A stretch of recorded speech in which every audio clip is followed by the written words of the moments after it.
Hey, folks, welcome back to Soaring Profits. As always, your hosts.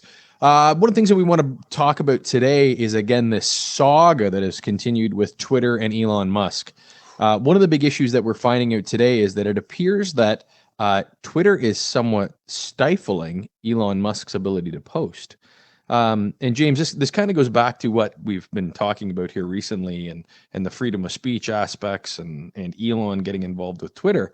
And today, Elon Musk tweeted out to the CEO, the current CEO of Twitter, after it appeared that you could only go back into May into the history of Elon Musk's tweets and no farther back. You know how when you scroll down on the bottom of a tweet, it'll repopulate tweets that individual has had in the past. Right. Well, Elon's wouldn't, and this was an issue where other people, most other profiles were able to easily reload and be able to have that existing history that was there. Right. However, Elon's apparently was turned off. Now, whether maniacally or benevolently or however you So want to how look would at that it. negatively affect Elon, though? Well, it's a little bit of a coincidence. Like the odds of I agree. It's a coincidence that if everyone else, like, I don't know if you took the time, I don't tweet, but if you took the time to look at yours and see if yours is still functional. Yep. Yeah. Yeah, everyone was like that's Right. the point. Why But is this a thing for okay, Elon? so do you think it was just a little that you're going to screw with us, we're going to screw with you, and we're going to screw with you in a way that you can't really prove it, but you can prove it? Isn't that the problem that we're having right now though? Like that is the quintessential issue that Twitter and Elon is trying to address, is that if Yeah. you disagree with Twitter, that they have this mechanism, this powerful platform to be able to silence you, critique you, push you, poke you, drive you. And that's where, this saga I think is long from over. And it'll be very interesting to see what comes of it. Like I said, Elon tweeted to the CEO, and he goes, I would have to look up the exact verbiage, but he was Right. basically like, "What are you going to do about this? This is a problem, That right?" we need to fix it. Yeah. Right. Yeah. Yeah, no, that's interesting. That if someone specifically messed with them, which, like the way you're describing it, it sounds like they did. That's not okay. That's exactly what we've been talking about, and I have seen it in Facebook. I have seen it in Google. I've seen it in everything where it seems that, not that the stuff that they're censoring, I'm not. If it disappears, I'm not going to be so upset about some of it. But like I've always said, freedom of speech is freedom of speech. You can't have freedom of speech without everyone having the right to freedom of speech. So if they're censoring them again, I don't know why you would go further to prove someone's point. Like literally, if that's what they're doing, they are basically handing him the tools he needs to prove to people that Twitter is a biased organization that is going against freedom of speech. But what if you feel like you're too big to fail? What if you feel that True. your platform is the platform and therefore you are the purveyor of what is freedom of speech, what is and should be allowed. And then some rogue comes along and they would look at him as some rogue. There's some very interesting Project Veritas tapes where they've done undercover filming of Right. some of the executives within Twitter, and the the language that they use describing Elon Musk, the richest man in the world, as he's autistic, he's the R word. Mm-hmm. They do not like him. They have no use for this man. So if you feel that you are part of an organization that is the platform, that therefore you have censorship umbrella, yeah, you're too big to fail. Yeah, which, so on one hand, I kind of have, if they came out and said, you know what, we have a liberal agenda, we're the liberal Twitter, by all means, get in there, enjoy. But if they're running on a platform, which they have been, that we adhere to freedom of speech, Right. that's a serious problem, especially if you're going to be influencing elections and Oh, popular opinion yep.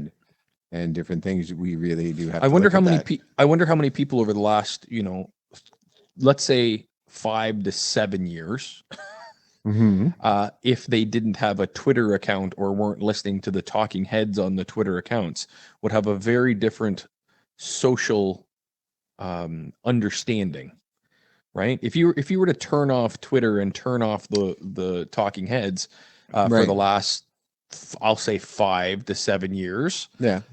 you might have a very different worldview. Now, You at what definitely point would. is Yes. 100% you would?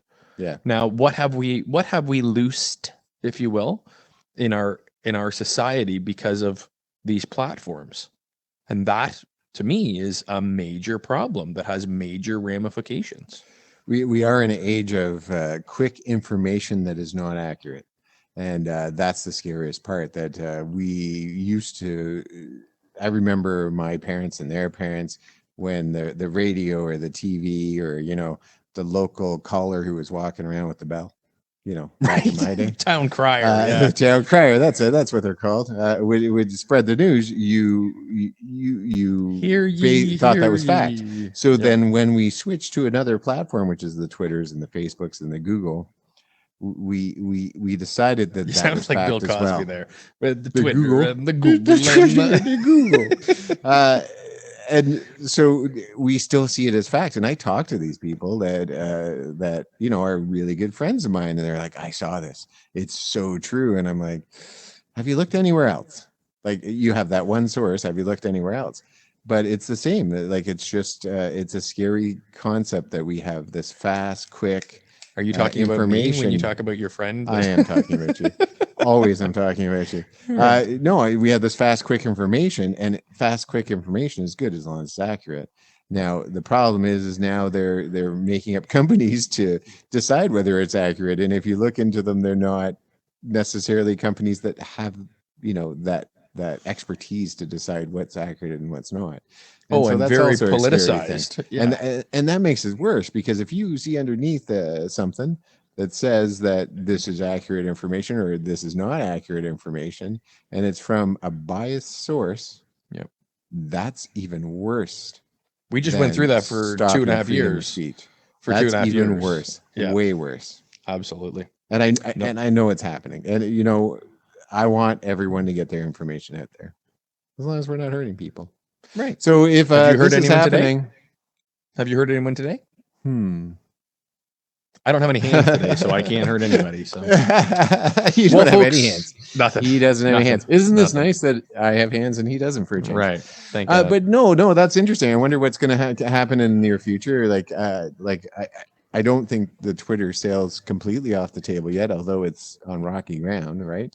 Well, I think what it's going to do, it's going to give Elon an opportunity to reprice the organization, Right. and likely be able to maneuver. I think right now he's got about 33 billion of what should be, the price that he offered was about a 47, I think 45, $47 billion. Right. And from what I understand right now is he's got about 33 guaranteed that he's ready to go with 33 bill with a B. Right. So I think what you're going to see is you're going to see him offer close to that 33 to 37. And now it's got to be Twitter's board and Twitter's shareholders that decide whether that's fair market value. The issue is that if Elon pulls out and he proves that there is a problem at Twitter, Twitter could go to zero. Right. Right? Like he swings a big hammer. Not quite as big as Jerome, but a big hammer nonetheless. Big hammer. So he's I think it's a very interesting thing. And I think there's, Elon's no dummy. I think there's a deeper play to this, and I'm interested to see what the 5-year plan is. So as always, right? I can't wait to see what's going to happen next. This is kind of like this is a saga I'm kind of interested in. Right. I don't care that Will Smith slapped someone. Right. Don't care at all. But this is life changing. This is actually impacting our lives. Yeah, this will be is the history book stuff. Yeah. This is the stuff I care about. This is the stuff that will change the path of the future. Yeah, this is Gutenberg and the printing press of our time. Exactly. So it's definitely something we should be paying attention to, and I'm glad you brought it to our attention. Thank you. Absolutely, pal. Well, as always, folks, we'll be doing some more lives. We'll be doing more podcasts. Like, subscribe, We're gonna do a live and tonight, share. aren't we? Little SteamYard. So right. Check us out soon. That's right. So, folks, thanks again for everything. We appreciate you coming by. I would wave at you if I had arms. Basically, I am like a paraplegic today.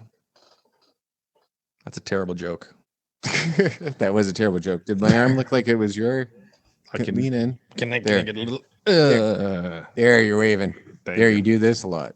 There. Right. Thanks again, folks. Have a great night, and we'll chat with you Take care. soon. Folks, thanks again for joining us at Soaring Profits. Patrick, James here. We'd like you to please like, subscribe, share, and follow us on Facebook, Instagram, TikTok, and of course YouTube, which is probably where you're watching it right now. We'd love to have you there. And comment. Let's start a dinner table conversation right on our channel. Thanks again, folks. Appreciate it.